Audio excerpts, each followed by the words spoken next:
Di suatu perbincangan di patang puluhan sekian puluh tahun silam, Marquesot pernah bertanya kepada teman-temannya, "Duluan mana lahirmu dibanding lahirnya Islam?"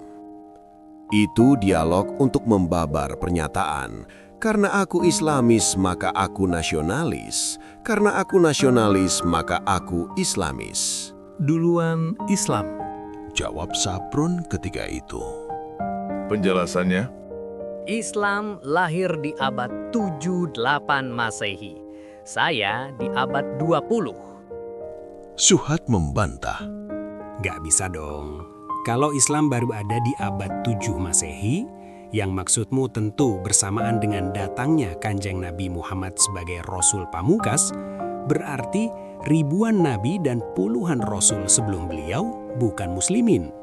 Padahal Nabi Adam pun seorang muslim. sebentar. Yang Cak Sot maksud tadi, Islam sebagai agama resmi atau Islam sebagai nilai? maksud pertanyaan saya adalah supaya kamu berpikir untuk menanyakan seperti itu. Kurang ajar sampean, Cak. Yang sampean tanyakan tadi, Islam sebagai substansi atau Islam sebagai lembaga atau institusi?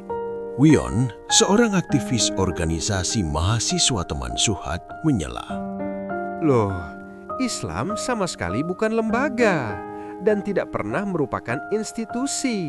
Meskipun manusia pemeluknya bisa melahirkan institusi, aliran, kelompok, sampai ormas untuk mewujudkan dan memanifestasi Islam untuk keperluan dan konteks tertentu. Maksud saya, kalau dalam pengetahuan formal kaum muslimin zaman sekarang dan juga wacana-wacana ilmu di dunia, Islam itu lahir melalui Rasul Muhammad. Tetapi pada hakikatnya, detik pertama Allah menyelenggarakan penciptaan dengan kun fayakun, itu yang diciptakan adalah Islam. Wujudnya Nur Muhammad, tetapi sistem eksistensi yang dibabar secara keseluruhan adalah Islam itu sendiri, yang berlaku hingga hari kiamat. Sampai ke sorga, Islam berlaku khalidina fiha abada, kekal dan abadi. Tak hanya kekal, tapi juga abadi, meskipun hanya Allah yang tahu ukuran waktunya. Saya tidak pernah memaksudkan yang tidak seperti yang Wion katakan. Sepenuhnya saya setuju, merasakan dan menyadari fakta hakiki seperti itu. Yang tadi saya maksud dengan Islam lahir pada abad 7-8 Masehi adalah inisial sejarah, semacam administrasi yang disepakati oleh wacana umum.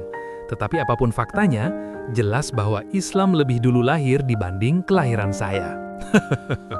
Ketika ibumu melahirkanmu ke dunia, apakah di dalam kesadaranmu sudah ada Islam?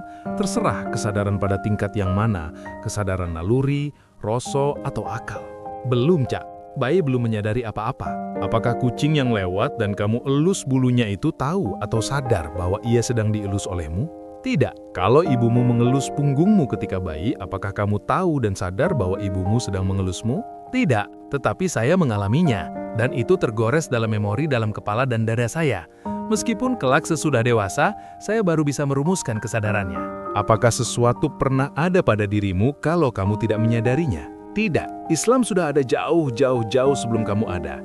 Jauh sebelum kamu menyadarinya. Itu bagi wujud alam semesta di mana kamu dan kita semua menjadi bagian dari prosesnya. Tetapi bagi konteks dan jagat kehidupanmu, Islam baru lahir bersamaan dengan awal makrifat akalmu atasnya. Mungkin bagi sejumlah muslimin bisa saja sebenarnya Islam belum lahir di dalam dirinya atau pada hidupnya. Oh, itu toh maksud sampean. Di mana kamu lahir? Di dunia, di bumi? Bumi bagian mana?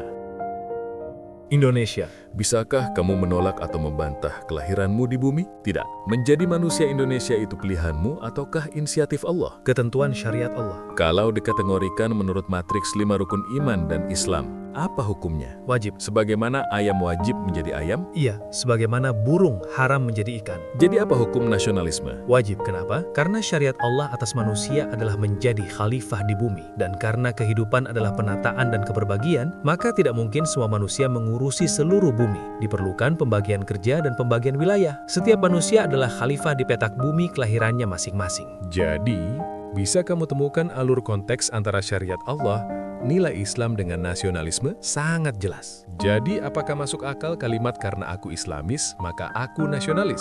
Karena aku nasionalis, maka aku Islamis. Ya, apakah umat manusia harus membagi bumi berdasarkan batasan negara-negara? Tidak harus. Secara dan ilmu manusia berevolusi. Pola-pola kerjasama sosialnya juga berkembang. Tahapnya hari ini adalah dibaginya bumi menjadi negara-negara. Andaikan fakta itu bisa diubah, dan semua umat manusia punya kesepakatan untuk mengubahnya menjadi satuan-satuan yang bukan negara, tidak ada salahnya dilakukan. Tetapi faktanya sekarang, perubahan menuju peniadaan negara-negara tak akan sanggup dilakukan oleh umat manusia, kecuali Allah bekerja sama menolong mereka. Jadi, untuk hari ini, nasionalisme adalah perwujudan sementara dari kekhalifahan di bumi. Wion menyela. Kecuali Allah berkenan untuk membuyarkan semua tatanan sistem dan aturan bumi sekarang ini melalui revolusi alam seperti di zaman Nabi Nuh, Nabi Hud, Nabi Lut.